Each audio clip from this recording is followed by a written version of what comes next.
Good evening, Good doctor. evening, doctor. Good evening. Good How evening. are you, ma'am? How are you, ma'am? I'm fine. Thank you so much. How are you doing? Yes, doing great, ma'am. Good. Good. So people have started joining, ma'am. So we'll wait for ma'am also to join. Yeah. So, ma'am, just before the session, as I was sharing that we got a lot of funny questions. Oh, Though, yeah. yeah, those might look silly because we know the topic, but I think it matters the most when it comes to the patient and when it comes to especially young girls. So one person started messaging on the status in the story that I want to connect to doctor. So there were a lot of questions which actually was I may say it is funny, but sometimes I think that might be very important for them. For So I think them. the small things. True. Yeah. So we'll Yes. keep discussing about that. So there is a good feedback for the first session as well. So we have got good views, and there is Oh, a lot of excellent. we got a lot of people have come to our Hear Your Skin website, and they have asked about acanthosis and about the condition, and they are sharing that I am from this part of the country and I would love to go to a doctor. So I think there is a good start. I think the series will Yes. go to a great height. Yes. The main motto of that session was actually to Yes. bring about more awareness that this is something more serious than what you just think, that Yes, ma'am. depigmentation. And, not approaching a doctor is not a choice, it's not an option when you see that. And I True, think ma'am. today's also can be presented as the second symptom that you should not ignore that, okay, Right. this, as an option again and think, chalo chalta hai, kind of like that. There is underlying cause whenever it comes. So ma'am has joined. Yeah. I'll just add ma'am. Yes.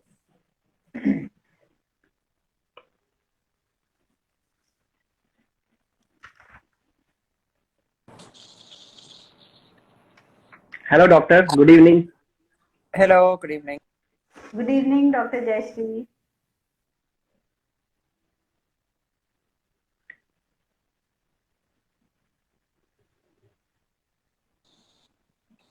Let me just sort out my headphones. I was hoping to use these, but it's not working. Just a minute.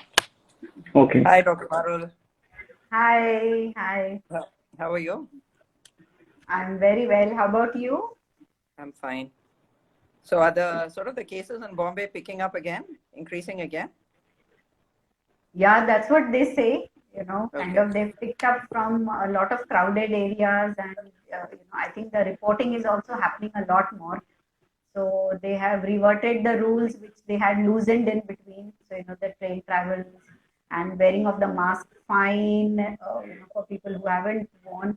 Kind of, I think that's re-implemented back again. Even on the weddings and social events, they're keeping a tab. Okay. Yeah. I read about that. I mean, Yeah. Chennai is, I would say, back to absolutely no, all No, forgotten.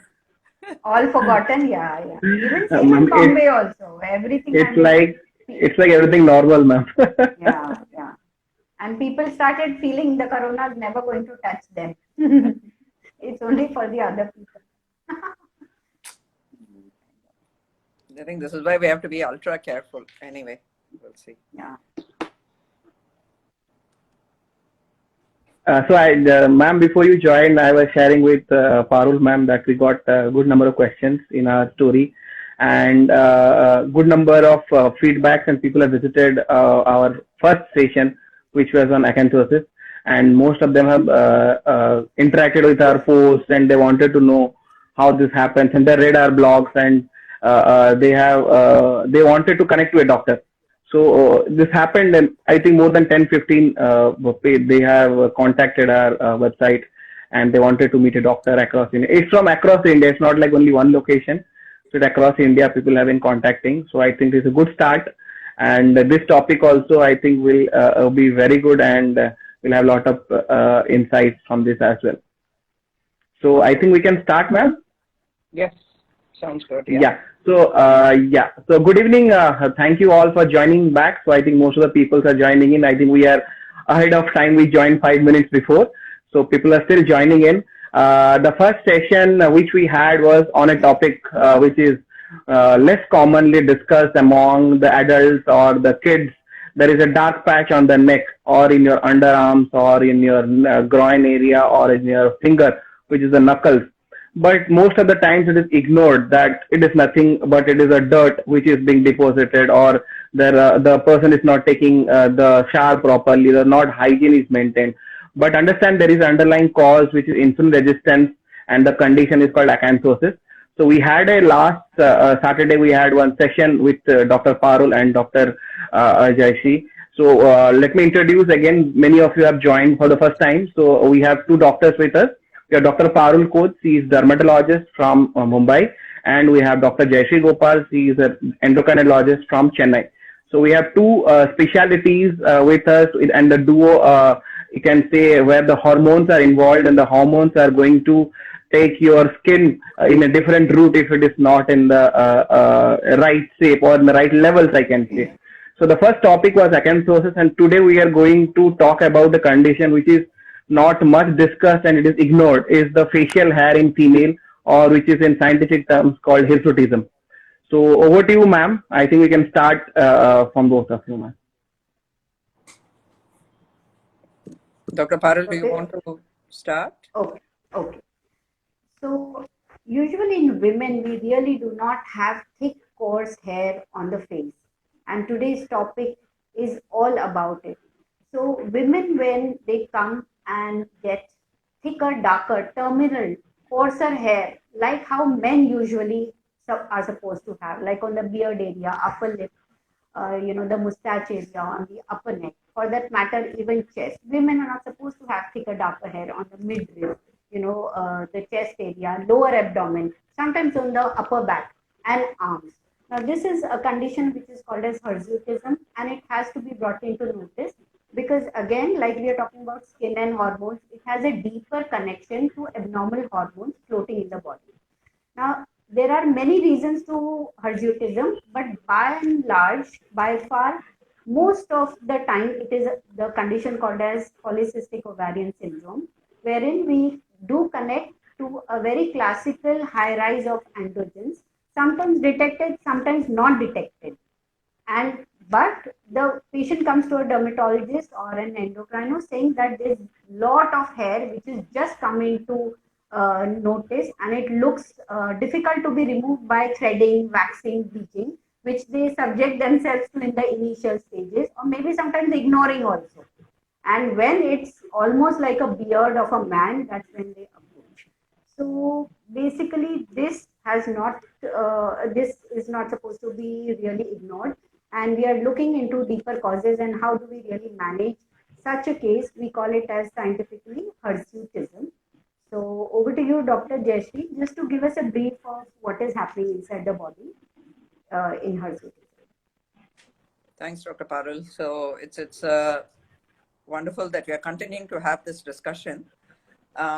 Before I sort of get into the sort of the more scientific, as it were, aspect of it, one thing I do want to mention about hirsutism is it's probably even more distressing than acanthosis, the condition we talked about last week, because acanthosis is in the neck and in the underarms, so you can hide it. It's not very visible, whereas excessive hair growth is visible. And I know that a lot of girls are very stressed out because of the, it's such a in your face, literally in your face, it comes. So, and the other aspect, which is more distressing also, is it tends to happen exactly at an age when children are much more sensitive. They're becoming aware of their changing bodies. So this typically starts happening at 16, 17. Kids are just about starting to explore, sort of their social, as it were, connections, and going on from school to college, going out, meeting with friends. And this is the age when it starts coming. And so it really becomes distressing. And again, like I mentioned last week, and what Dr. Parul said, you don't need to suffer in silence. And I'm so glad what Suman was saying before we started the session, that they've been receiving a lot of queries in their website called Hear Your Skin. And it's just wonderful. And I would encourage more and more people to please reach out. These are all conditions for which very good treatment. I don't know how to put it, like tremendous treatment is available, and you can improve it significantly. And like I had put up on my thing, it's basically unwanted hair in unnecessary areas, or unnecessary hairs in unwanted areas, whichever way we look at it. And apart from, the areas that Dr. Parul mentioned, the upper lip, the chin, this part, the sometimes the neck, but also some women have excessive hair growth on the center part of the chest, center part of the abdomen, sometimes even on the back. Back, and then lower back also, in the midline of the lower back. So these are all not areas where we would conventionally expect girls or women to have excessive hair growth. It's an extremely racially different, sort of thing. If you sort of go towards the eastern part of our world, conventionally eastern part, so like countries like China, Japan, Korea, the women have extremely flawless skin, and they have very less hair growth. Very less. And if you go towards the sort of the Middle Eastern countries, there they tend to have a lot of hair growth. Conventionally, they are like that. We are sort of, I would say, in India, certainly Bangladesh, India, Pakistan, these countries, we tend to be in the middle. And so the racial predilection also plays a very important role. Apart from, of course, hereditary tendencies. If you see, exactly like what Dr. Parul was sharing earlier, a mother and a daughter with sort of excessive hair growth. And that again tends to, so there is both a racial predilection, a genetic or a hereditary predilection to having this excessive hair. And then we come to sort of each individual having hormonal problems. The polycystic ovaries, there's a lot of hormones that work on the skin that maintain the hair growth. So these hormones either come from the ovaries or they come from the adrenal glands. And of course, my favorite hormone, insulin, that very definitely also plays a role in excessive hair growth. So there is, hormonal issues are always at play when you have more than normal hair growth in these areas. And many of the times, sorry, Dr. Parul, I just wanted to also point out one thing that you had mentioned. It's not just about excessive hormones, it's also about individual sensitivity to the hormones. So quite often, not uncommonly, when we do the hormone levels, they may be normal. But there may be significant sort of, hair growth. So what we think in that situation is that that person's sensitivity even to so-called normal levels of hormone is very high. And we, tailor the treatment on that. We try to reduce the sensitivity of the hair follicles to even normal levels of hormones. True. Because each and every case, actually, when I do see the hirsutism, they have a different combination. I mean, each client presents with a different combination. Somebody may have obesity, somebody may have, say, acanthosis. Few people present with hair loss along with hirsutism, I'm saying. So somebody with excess oiliness, younger girls who have PCOS, then they come with, more of acne. So in each client, I think the combination presentation is different.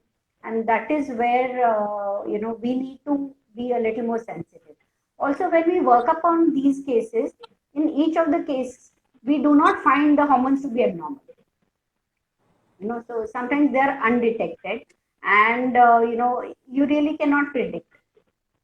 Like here in Sindhis and Punjabis, they are overall generally little more heavier on the body hair. So you feel okay, this is normal, and you start them on something like treatments like laser, and then you find out they are not responding, and that's where you kind of dig into it. So how do you kind of approach such clients, or is there an age variation really? So the youngest age which probably you have seen, Dr. Jayashree, would be? Actually, sometimes I've seen this problem even in girls as young as 8 and 9 years. Like I was sharing about the acanthosis. Yes. And, currently, in fact, even girls as young as 12 and 13, even before they've actually started having their periods, we sometimes see them, come to us with this problem with the excessive hair growth. And sometimes it comes on at the age of, say, 18, 19, 20. Most often, the hormone-related excessive hair, if it is related to a condition like PCOS, which is related more to like excessive weight and insulin resistance, tends to come on at the pubertal age. Yeah. And it's important to keep in mind that, let's say your periods have been regular and the skin has been very clear till, say, the age of 30 or 25, and then you suddenly start developing hair growth. That sometimes is a marker of some other condition, not necessarily only polycystic ovaries. It can be related to some sort of like a nodule or a cyst, either in the ovary or in the adrenal gland. So, like you mentioned, the evaluation is fairly standard initially to begin with. So we measure hormones from the ovary, we measure hormones from adrenal, but also thyroid problems can also cause, it can worsen this whole thing, because thyroid issues also worsen PCOS. So indirectly, it can increase hair growth. Prolactin is another hormone. So prolactin is something that comes from the pituitary gland. A lot of girls and women tend to, when they have high prolactin production, also have high adrenal. There is a hormone which comes from the adrenal gland called DHEAS. So that prolactin in turn makes the body make more DHEAS. So they're all sort of interconnected. An imbalance in one can lead to an imbalance in the other. In general, what I do is I ask for a whole panel of hormones. I like to know which hormone is at fault. Is it only a thyroid or a prolactin or the adrenal or the ovary? And in all of them, I always check the insulin resistance thing. So the sugar and the insulin. So we do sort of a panel of hormones because that helps us to direct therapy. Yeah. Because the way where exactly the exactly problem is occurring. Yeah. So if it is from the adrenal, then our management strategy is different. If it's predominantly from ovary, it's different. Thyroid obviously is different. Prolactin is different. So our management approach varies a little bit. And if if all of these hormones are okay and predominantly significantly insulin resistant only, then I just, focus on that. And I do not use any of these other things. We only focus on the insulin resistance, exercise and weight reduction to tackle Weight that. reduction diet. Yeah. So once the detection happens, usually the client, when they come to us, of course, there's sometimes nothing much more than hirsutism. And we do, sometimes skip looking into the hormones if it doesn't look overtly. Because there's also a classification of hirsutism according to which there's a very mild grade, there's a medium moderate grade, and there's a severe grade. Sometimes they may just have very slight hair growth here, which looks bad. So they approach us that, okay, I need to get this off because my friends don't like it, my parents feel it's something different. So, and they may not have it on the chest, they may not have it on the back, they may not have it on the upper arm or anywhere else. So when they fall into the mild category, that is where we actually skip the hormonal assay and we put them onto the treatment directly. So would you really be saying that each and every hirsutism case of mild to moderate grade should be looked into with these hormonal assays? Yeah, I think that's an excellent point that you made. I think very mild cases, particularly if the periods are regular, and I think most important is responding to the treatment that you have suggested initially. Yes. If they're responding to treatment and they are happy with the cosmetic outcomes and periods are regular, at a very minimum, I may just check their thyroid and sugar. That's just a routine, only because, particularly if they're planning a pregnancy, not for any other reason. When they're planning a pregnancy, I would just do these basic couple of tests because that's so important in pregnancy. But absolutely, it is only if the initial treatment is not working or periods are irregular or they have significant degrees of hirsutism that we start evaluating a little bit further. And one of the other things you mentioned, Dr. Parul, that's also interesting because I've had both extremes. There are situations where we see some people where we think we know it is hirsutism, but they are not. They've come for some other reason. Yes. And I sort of ask, are you worried about anything else in your skin? And they say no. But, it's obvious that they have it. They are just not bothered. So, yeah, they've lived it through. Regular, they've just lived it through and they feel, okay, this is normal for my face. Exactly. And, maybe it's because they have other people in their family. So I don't generally bring it up if they have not been bothered by it. If periods are regular and I'm not worried about PCOS, I don't bring it up necessarily. As opposed to something like acanthosis, which I say, no, it is, a marker of insulin. I don't know what do you, and the other extreme where I have to literally go search with a microscope. I tell them, okay, maybe there is, but they are so bothered by it. So I have, like the two extremes of, and I'm sure it is the same for you. I'm sure they must be Yeah, coming. yeah. Yeah, I do agree because so many clients come up only with excess oiliness and they come for acne. And when you dig, they say, okay, yeah, there's a little bit hair fall, but acne is my major thing. You can see mild acanthosis and a light furry hair on the upper lip and this. And they say we are okay with it as of now, but I want the acne to be removed. So yeah, that is how my approach would be also. So treat whatever they come presenting it and keep that under observation. And concurrently, as you go ahead clearing the acne, telling them what it is, then when the skin looks clear, the darker hair is more visible to them, and that's where we kind of pitch them or tell them, okay, why don't you now also get rid of this so that it gives you a much more clearer look, and that will make you more happy also. So, doctor, when there are actually no other supporting symptoms, like somebody who's very lean, not overweight, no I think there is a cancer, question on the same, ma'am. You can see the chat. I have just pinned the comment. So I think there is okay, a comment that I don't have PCOS condition, but only yes, hypothyroidism. yes, I do have facial hair on my ah, chin, and the hair is getting darker with time.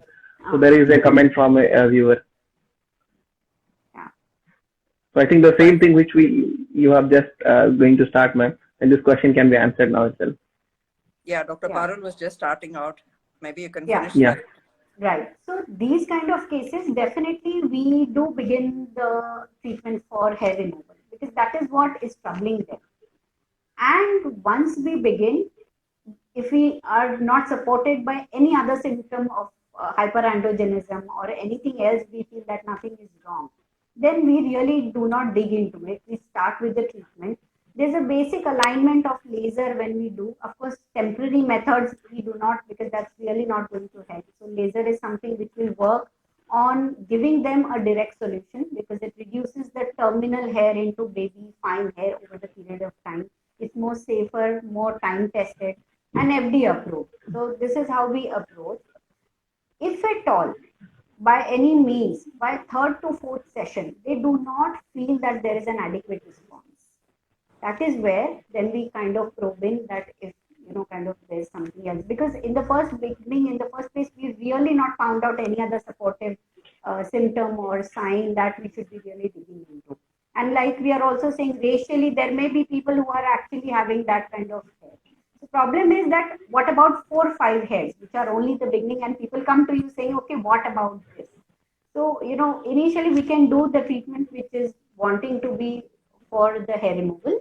And then if in case we feel that they're not responding adequately, like we've done about 4 to 5 sessions and it's not getting satisfied to our intent, that's where probably we can dig into and look into what's happening. So maybe androgen profile or anything else like thyroid can be done. And then of course explain to them. So, And I also feel very unreasonable to explain it to them in the beginning because they absolutely. feel no, I'm fine, I'm lean, I don't have anything else. Then why do you want me to get all these tests done? Sometimes it feels very unreasonable and unjustifiable for a doctor to ask so many, and they're not very cheap also. So even I the was just parents are going to quite reluctant. Yeah, they're not cheap. Parents are reluctant. The teenager feels, oh, there's nothing. I'm just coming for the this thing. Maybe the doctor just wants to is more kind of commercial. elaborate type. So commercial. We have to bear the brunt of taking that award also. So I think But we have to go it as it is. what I wanted to ask Dr. Parul was when they come with just a little bit of excessive hair, what is the treatment that you advise initially? So if it is terminal thick, coarse, darker hair, much visible, then laser can be definitely advised over the age of 17 or 18. Below that, we usually discourage if the hair is extremely fine, very fuzzy, or very, little bit not so much into the criteria that it will show a great result with laser. We try to discourage them and prolong it till age of 18. We tell them hold it on, maybe you can just do little threading, waxing, bleaching. Once the hair is coarse and it qualifies for the need of laser, because laser is something which doesn't work on each and every quality of hair and skin. You need a darker, thicker terminal hair to reduce skin. If the hair is fine and patchy in the beginning, and it is just for a very cosmetic kind of a reason, the laser may not show. And then again, when it backfires that okay, I haven't got any result, then it's a problem that the alignment was not done properly. So client may feel, okay, I don't want even a single hair on the face, but that's not where we start. And if it is really thick, dark, above the age of 17 or 18 only on the face, I would advise laser, not before that. And there's a lot of misconception around laser still. People think it's painful. You know, can you just guide us through like how long does each session take? When do you ask them to come? And then I have this other thing. Sometimes they shave. Sometimes they say, doctor says, don't shave, shave. Even there is a question, ma'am. There is a question. I think it's the right time to ask that question. Yeah. After yesterday's Insta story, the one question which I received, one girl has posted a question that I use my father's razor to save, and my friends told that if you are going to save, you will get more hair. Don't save it. But I felt that that is being reduced, and I have been continuously doing that. So now tell me, I should do or not to do? She didn't mention her age or anything, but I think she's in the mid, in a young adult. College going. Maybe college going. So telling my father is not knowing that I'm using his razor, but I do that. So that was the question which came, one of the question in that, ma'am. Yeah. So like I was mentioning, laser is more time tested, FDA approved, most safest. Single wavelength technology which is being used for years with high safety profile to reduce darker, coarser terminal hair into fine wavy hair over the period of time. So actually doesn't touch the upper layers, it specifically goes down and targets and destroys the hair bulk. That's where the hair is growing. So, and laser actually targets only the hair which is in the growing phase, so the anagen phase. And all hairs are not in the same phase when we're doing the laser. So they get skipped. That's why multiple sessions are needed. And then after every session, there is destruction of the hair bulk. But to whatever the potential it still has, it will grow into a little finer one after 4 to 6 weeks. And that's where when it's growing, again we target it. So about by and large 6 sessions in about 6 weeks apart, that's what we see, for which it should give you about 60 to 80%, but it's very subjective result kind. Also, if you have something underlying like a thyroid, obesity, PCOD, acanthosis or something like that, where we have a definite hormonal abnormality underlying, you can easily add 10 to 15 sessions over that. Because we are reducing from the top with the laser and the androgen is pushing and stimulating the hair follicles from below. And that is where we have to align them right in the beginning that you have to minimum take 10 to 15 sessions. So laser, I think Dr. Jayashree is not connected. I think there is a connectivity issue. Yeah, I think she's connecting, yeah. So there is a question, ma'am. Can the hair temporarily be removed through threading?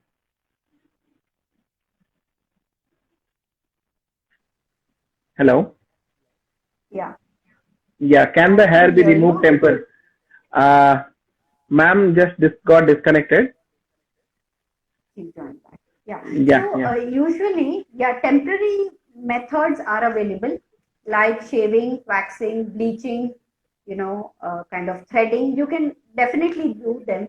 But when we are looking at a terminal or a very coarse kind of a hair where the root is very visible and thick, none of these methods will really work for a long term. You can use them, but not for hair removal or hair reduction. It's temporary. The effects are more superficial, and if you're doing shaving, you'll have to do that every 3 to 4 days because the hair would pop out by that time. If you're doing bleaching, then bleaching is again superficial, just camouflaging of the superficial hair and skin. Threading again temporary. So if we're looking at a treatment per se, then except for laser, we really do not have much of an option. Laser is by and large the gold standard. So in Indian scenario, we have 2 gold standard lasers. One is an Nd:YAG laser, which has a single wavelength, and second is a diode laser. So both of them work perfectly fine for darker and thicker hair. Even sometimes they work for medium fine brownish hair also. But very fine, thin, blonde, baby hairs, laser is not advisable. It doesn't work only. Also, there is another, I would want to, kind of, it's like a shout out to people who have these kind of hairs, not to go to beauty parlors who promote that they have Exactly. lasers, because laser can never be done without a dermat. And these are IPLs basically. So these are not lasers, these are just pulse light, which are flashed on the face. They don't have a particular wavelength, they're not targeting it, it's just the heat which is going and staging. You may have some kind of an adverse effect. So also this IPL is in the handheld home devices. Braun has and Silk Appeal, and I think there are two, three more devices which are where you flash IPL and do the laser hair reduction at home. So these devices use IPL because lasers are not supposed to be done at home at all, and they're not available that way except for a dermatologist's office. So these are the myths. Yeah, shaving, you were saying. I think repeated shaving definitely leads to coarser hair, but there's really no evidence. Also, like I was saying, if you shave, the hair will pop out in 3 to 4 days back again. And you get into that trap of shaving even for a Correct. single hair. So, over the long period of time, your skin is getting damaged, and you may stimulate a little bit of coarser hair also. So I think we should avoid that kind, and definitely there's no comparison between temporary methods like shaving, threading, waxing, Correct. bleaching Correct. versus laser for hirsutism when we are talking about terminal hair. So that's interesting, Dr. Parul, because sometimes I've had some of my girls come and tell me that after I suppose now I understood it's that IPL, because sometimes they say they've had laser and it was painful and they had a skin reaction and they're very scared to go back. So that's a very useful point Yeah. that you made. So laser basically, you will feel little pinprick because the hair, the heat goes in and that hair bulb gives that little stingy sensation.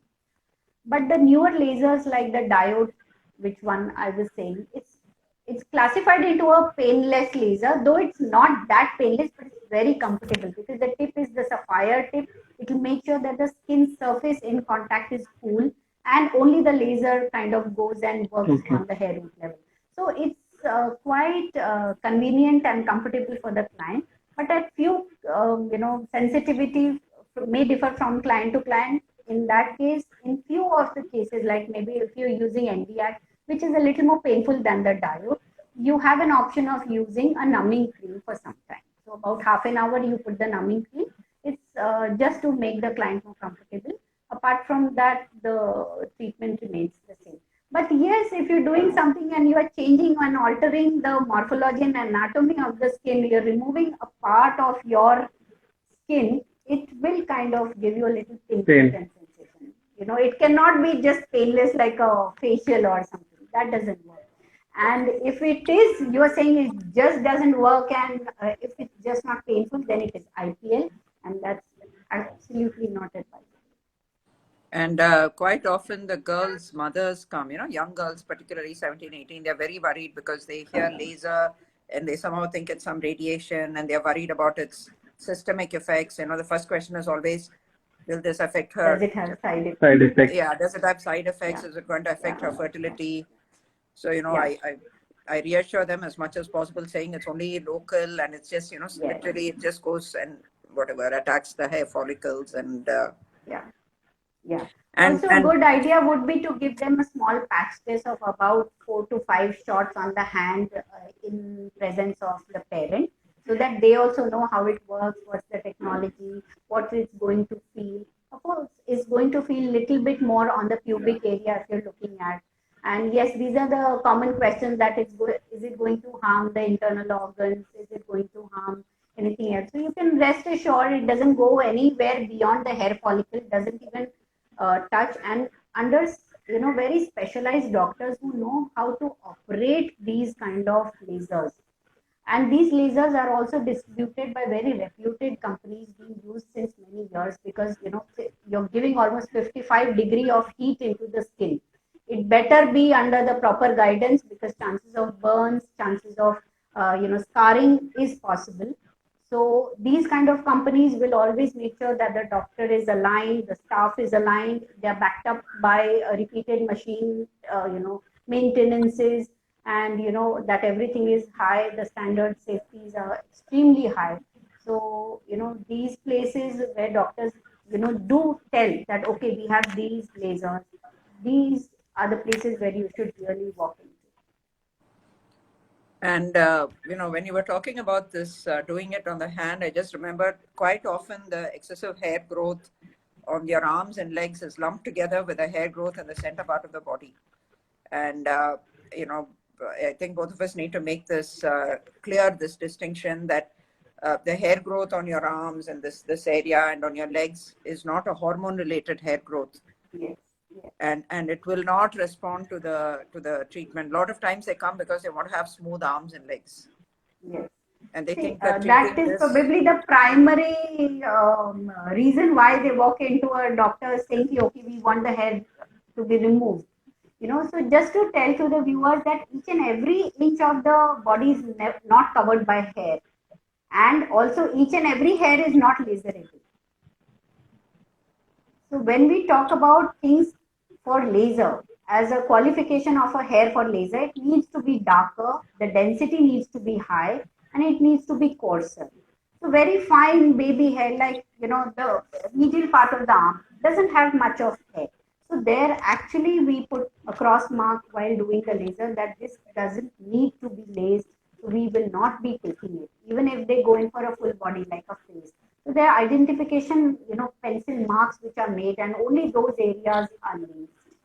Also, sometimes, when we are doing arm laser, like you just mentioned, you just clicked to me, where we are not really suspecting any hormonal imbalance, and people are coming in just for the hair to be removed, and it's moderate course. After 3 to 4 sessions, sometimes we see that it's not much responding. And then when we dig in, that we do find out that there is, yes, androgen excess or thyroid abnormality. Sometimes also the hair end, end organ sensitivity is what we explain. And there are 2 to 3% of the people who are just non-responders. You just do few more sessions, and when there is really nothing with adequate parameters of laser, the client is fine, hormones are fine, we just say that maybe laser is not. Those are also the cases we have really come across. So there is something like non-responders, where people just don't respond to laser after doing so many sessions. And of course, end organ sensitivity, it's very difficult for a client to understand what is it and why me, kind of, but you have not much of an explanation to it. Unless Dr. Jayashree, you would add. No, actually, I was just going to ask you, after how many sittings of laser would you classify it as unresponsive? So maybe 3 to 4, and where the hair has gone down a bit into lowering of the density, but the quality of the hair, the thickness and the coarseness is still there. I would feel by 4 sessions, if they are not responding, you should come up with an explanation for the client, or dig down deep inside if something is happening. So when I sort of advise, the girls with PCOS about treatment for facial hair, the way I explain is laser treatment will give you maybe about a 60 to 70% reduction in the hair growth. And it is the best in terms of not coming back. It is a permanent form of it. I always actually prefer to use, particularly when the hair growth is fairly significant, I prefer to combine laser plus medicines at the same time. Yes. Because I feel that when you attack it together, the medicines help to reduce the hormone levels. Even if they are normal, it helps to reduce. Absolutely. So sometimes I use double or even triple medicine. So I use like a combination, something like contraceptive tablets along with spironolactone, along sometimes very rarely with finasteride, or even if the adrenal androgens are high, they respond very well to a minimal dose of dexamethasone. So I sort of use a triple or a quadruple combination of medicines, particularly, and sometimes, I don't know, I've had, that's why I was asking how many sittings. Some girls have undergone like even 20, 25 sittings over a course of like 3 to 4 years. but then at the end of it, they are left with, they're happy. They're left with skin that is fairly. Is there like an upper limit that you can't give more No, than? there is no upper limit. So that's why when there is actually a full-blown PCOS kind, and when you feel that the hormones are abnormal, but they've of course for the first time they've come in, so evaluation is into place, and we tell them the alignment is very important here. Now, for a normal non-hormonal based client, say about 6 to 8 sessions are minimum, and post that once in every 3 months you can do a maintenance for about a year. While if you have PCOS, more than 6, at least 10 to 15 sessions you have to take, but you have to also explain that the medicine and the laser combination is the best. You have to do it, because then sometimes it backfires that the laser is not uh, showing the effect, or maybe the doctor is not right, or the laser is not right, or this was just why did you sell me. So all of these questions are quite practical, and you have to explain that the medicines have to go hand in hand, and only then the entire scenario of the hair, not only the hair but the other symptoms also will come down. And number of sessions, yeah, 20 to 25 in PCOS. You I think you have to give an alignment in the beginning itself that yes, it will take, and I do agree. So actually, improvement, Dr. Jeshri, when would you think one would start seeing, if we start with medicines also? Usually within about 3 months, exactly what you had said. Yeah. So I usually have them come back at the end of about 3 months. But then at the start itself, we need to explain that it is a long drawn therapy. And we are not, Yes. because again, like we were discussing last week, sometimes they come 3 months before their wedding or 2 months before their wedding, and they want like ultra clear skin by the time of the marriage, and it does not happen. It takes at least about a year, I would say, minimum, sometimes longer, depending on the sensitivity, like you pointed out, and the how well the laser therapy is working for them.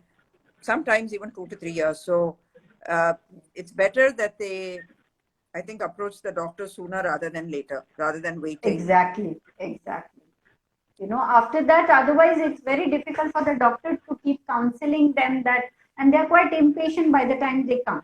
They've Yes. already wasted and spent a lot of time getting the hair grown to at that Yes. extent, and when they come they're very impatient that why is it not showing an effect, what is happening, and so many, and then they keep questioning you. So it's always a take home message for all the viewers that please approach sooner, the moment you start feeling that the hair is growing. Let us just not waste time. Let's dig into it as early as possible, so that it's easy for even the doctors to help you out. Suman, there were like some questions, Yes. I have lots, Yeah. but I'll So, let you ask your questions. the next question, I'll just open I have saved that. Yeah. So the next question is, I have a dark patch on my forehead and facial hair only at the chin, and the patch is not there. Means it's there for a lot more than 6 months and 7 months. So I think you can just judge it, maybe acanthosis or any other how it would be. On the forehead, there is a patch for more than 6 months and hair on the chin. They may be associated, they may be not also. But if you look into a same picture, then it can be thyroid related, it can be acanthosis, it can be a androgen dependent hair, and then pigmentation because of concurrent like insulin resistance. It could be. So we'll have to really see the patient, or maybe the history may kind of. Of course, the treatments are different. For the laser, if it's really terminal and thick, we have to go in for laser along with, once we dig into if anything is wrong, then medicines. And for the pigmentation, definitely sunscreens and then your lightening creams and your peels will come into place, like how last time we had also discussed. So Yes, treatments are different, but they could be arbitrarily two symptoms put together by the client, or maybe together also. Once correct, we see ma'am. the client, we'll be able to discuss it. Yeah. So the next one, Ma'am, how early have you seen PCOD, or maybe you can tell me the frequency of PCOS now in the society? So it is quite high. In fact, it's estimated to be the commonest hormonal problem, period, even more common than thyroid. Uh, I would say in sort of population studies, when you just go out into the thing, it has been estimated that nearly about 8 to 10% of young girls have some feature of PCOS, whether it's irregular periods or excessive hair growth. And that is the people who are symptomatic. If you sort of dig in deeper, it might be more because, and the reason it may be more is only because of the excessive weight gain that is happening across all people. So, when you look at the obesity and the weight gain studies, for example, in Chennai, it is estimated that 50% of women are overweight or obese. I mean, 50%, one and two. And overall, most of the urban areas in India and semi-urban areas, it's close to about 33%. So 1 in 3 women is either overweight or obese. So it is not surprising then that uh, these are all the situations where the PCOS is going to flare up. So we will see very commonly girls presenting either with acanthosis or excessive hair growth. That's because of the changing sort of, I would say, the environmental milieu, as it were. But it is very, very common. I think when you talk to the gynecs, because they actually first go to the gynecs before they get referred to the endocrinologist, they go to the gynecs with irregular periods, and I'm sure that is very, very common complaint. Yes, absolutely. So, for how many years would you, put them on to anti-androgens or PCOS treatment like? So, how much does it really take for you so to particularly curb for it down? if we are treating the excessive hair, so in PCOS, I think in the initial sessions I've done with the PCOS, I always talk about tailoring the treatment. The treatment is not only for the PCOS. The treatment is for what part of the PCOS do you want to be treated right now. If it is for the hirsutism, predominantly, then we tailor the treatment. I usually would keep them on hormone-related medicines, like I said, either a double or a triple therapy for about a year. Once the skin is clear, I stop it. And then we'll see, what the skin is like. If it is predominantly for acanthosis, similarly, we give metformin maybe for a year or two, and then we stop it, or whatever we are using for, other supplements and all that, and then we stop it. If it is only for periods, so let's say sometimes we make the diagnosis of PCOS, but the skin is clear, there's no acne, there's no hirsutism, or that is, pushed aside. And if they're not just responding to diet and regular exercise, then I just do periodic withdrawal. I would suggest periodic withdrawal with progesterone. So just using progesterone, say every 45 to 60 days for a periodic withdrawal bleed. And I don't necessarily just put everybody on hormone tablets long term, unless you also need it for other reasons. You want it for contraceptive reasons, you want it for, because, and there is a small, I would say, subset of girls and women with PCOS who feel much more comfortable only when they're taking the pill. Because every time you stop it, actually they gain weight, or they feel the skin is breaking out, or the hair growth. In those people, no problem. If they want to stay on the pill only because they feel better, both mood-wise, everything. The things I do monitor are their lipids, because, I want to make sure we're not increasing their cholesterol. So their sugar, their cholesterol, their liver function test, maybe yearly once, we just monitor. If all their parameters are good, otherwise, then, and there is no sort of, particularly if it's not being used for contraceptive reasons, I come back to that. So again, there is a lot of cultural variation. If you go to countries like the US, people get put on the contraceptive tablet for years together, for 25 years together, absolutely. Years all together. through their reproductive years, they get put on it. So, but here I by and tend large, to, around 2 to 3 years is something what we are looking at for a yes, good cure for PCOS, and at the same time then for hirsutism also. absolutely, absolutely. But it is, it's a prolonged treatment course. Treatment, yeah. So this is a very good take-home message for all the viewers, that these kind of symptoms are not very superficial. It's not just about a hair removal technique or something. There is definitely, in-depth problem happening, and which will take about 2 to 3 years to get sorted out. But it's better to do it now, because they may have later on adverse effects like infertility, a huge weight gain. Sometimes even during infertility, they do find out that there's a major PCOS problem. And, that's where they come up with that, okay, the hair is also related to it, and the hormones are also abnormal. So that's when, around the pregnancy time, you're much diagnosed with the PCOS. And I did want to point out that I think when we were talking about when do you need to go to the doctor, just so because otherwise there's some confusion. I think if you have a little bit of, a little bit of hair here and a little bit of hair here, but your periods are regular and your skin is otherwise clear, I think you can, like you said, just use, cosmetic means. You can do threading, periodic threading, or the time that you absolutely need to go see a doctor, whether it's a gynec, an endocrinologist, or a dermatologist, is if you're bothered by the excess of hair, it's spreading to other areas. If it is associated particularly with irregular periods or other pigmentary changes, like this person who had written and saying, I have some pigmentation. So pigmentation changes. Also, sort of thinning of hair. And, bald, sort of what we call frontal balding, so thinning of hair fall. So a little bit of excessive hair growth, but associated with any of these things, very definitely you do need to go see the doctor. Yeah, and younger women with acne, persistent acne. I forgot acne. That also is one of the. And there is a question. Only my facial hairs are growing and my head, I am getting bald. So the question was, it was written in Hindi. मेरे यहाँ के बाल बढ़ रहे हैं, sir के बाल गिर रहे हैं. So exactly what ma'am said. Very, very classical of hormonal imbalance. So the androgen, the male hormones are actually removing the hair from the male pattern, and where actually the men get, because of the excess male hormone, you're getting new hair on the chin and the face. So this is very classical case. You can ask them to kind of get in touch with doctors and get it treated as much as soon possible. So related to that, Dr. Parul, I was hoping next week we could discuss thinning of hair. Hair loss. Hair loss, yeah. Sure. And I'll also need some tips, so you better tell me. Definitely. Yeah.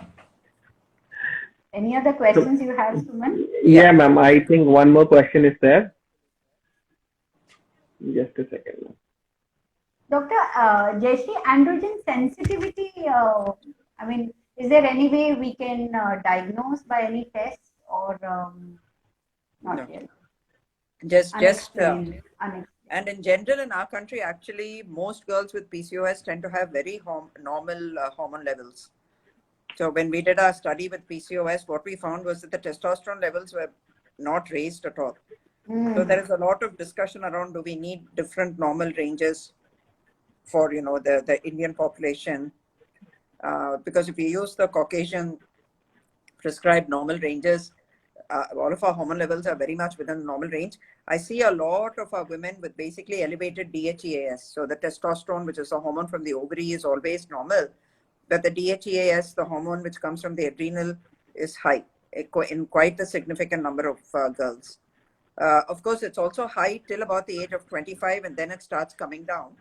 But there is this sort of a very, I would say, a slightly different pattern to the PCOS compared to what we generally read about in the textbooks and what is described in other populations. It's the way it presents in our country is slightly, and like I mentioned the first day itself, significant insulin resistance and all. It just depends on how hard we are looking for it. If you sort of go look at the actual fasting glucose and insulin ratio, you calculate the HOMA, the uric acid, slightly raised liver enzymes. Predominantly, everybody universally will have slightly elevated SGOT, SGPT, and fatty liver on ultrasound. So all of these are markers of that insulin resistance. So that insulin resistance is a universal phenomenon, I feel, in our country with PCOS. So I have just question for understanding. Will the treatment for acanthosis and for PCOS, hirsutism, will it be somehow interrelated, or can it be a standard treatment which will help the internal cause like insulin resistance, ma'am? So are you saying the lifestyle modification, so like, diet, and the medication, all together, put together, ma'am? Will it help with a what, sorry? Now we understand that insulin resistance being the underlying cause. So we can have a tailor-made treatment which will help all the conditions, though it is a link to each other. So acanthosis, hair loss, and you have PCOS, then it comes hirsutism. So can something which will help them to all together maintain. So these are interrelated, and most of the conditions with the same person will see all the symptoms. There is a hair loss, there is a hirsutism, and there is also darkening. By listening to you and seeing the questions, I just correlated all, and I'm just asking, is it the right way? So in general, treatment of, I understand what you're trying to say. So the answer is basically when you treat the insulin resistance, there will be some improvement in some of these parameters. Definitely the acanthosis, the irregular periods, the ability to get pregnant, those things will improve. However, hirsutism is a very different condition. Hirsutism, you need that specific treatment. So just treating the others, the insulin resistance does not get rid of this. Once that tendency, I think, to the terminal hair increases, I think that requires a good treatment by the dermatologist. That cannot be helped only by using these other lifestyle. And wouldn't you say, Dr. Parul? Yes. So the terminal hair in hirsutism has already happened. It's already been stimulated. So of course we need laser to reduce it, but at the same time in future, continuous stimulation with a hyperandrogens shouldn't happen. That's why anti-androgens have to be backed up with. I mean, it has to be hand in hand, and only then actually we'll get much satisfactory result for hair reduction also. So it's both ways. Both are important. Thanks, I thanks. had a slightly different question, Dr. Parul. What about older women who sometimes present with, say, in the menopausal age group? I'm saying, in that age group also sometimes we see excessive hair growth because of a different type of a hormonal imbalance. And once we make sure that it's not excessive hair coming from the ovaries and all that, have you done laser for even older women? Is it, even though the hair is sometimes it's not black? So usually perimenopausal you do come across, because now the estrogens are shrinking back, and that is where again we see like how in pregnancy or in puberty there is the hormonal imbalance is there. So menopausal, perimenopausal areas also one stage of life where there will be an imbalance because the estrogens are getting withdrawn. So there may be an evolving terminal hair at that time, but it will not be to an extent of what we see in the prepubertal or in the pregnancy time. But yes, darkening of the hair or maybe coarsening of the hair would be there, and yes, laser can be done. Another restriction to laser will be that it doesn't pick up gray hair. So till, because that we are also bothered when you are around 50s and 55, the hair is getting gray. So till the hair is darker, we can do the laser. If it gets gray, the laser doesn't have any benefit, or it doesn't get even targeted on the hair. But yes, perimenopausal or menopausal, when there is a evolvement of the terminal hair, laser is definitely effective. Do men approach you for laser treatment for hair growth? Yes, they do. So usually for men, it is the excess hair which is on the cheeks, on the mid brow. And in men, we don't really have to look into the hyperandrogens at all. The treatment alignment is also different. So men, because they as it is have androgens in them in high amount or levels, they do need more than 6 to 8 sessions. And their response is not for a hair removal, it is or a hair reduction. It's basically just to make their body more conveniently, using, if they are a sports person, or maybe they are film stars and they want their hair to be less hairy. So we never promise in men that you'll get as clean as how for women we can expect. For them, the density going down, clearing up of small areas like the beard shaping, and somewhere if they're wearing half sleeves and they're really very hairy, then the density on the arms and the lower legs can be reduced well. Ma'am, I think we are just completing 1 hour. We are just completing 1 hour, so it will get disconnected and reconnect again, ma'am. So we have 5 seconds, it will get disconnected. So requesting all to join back again.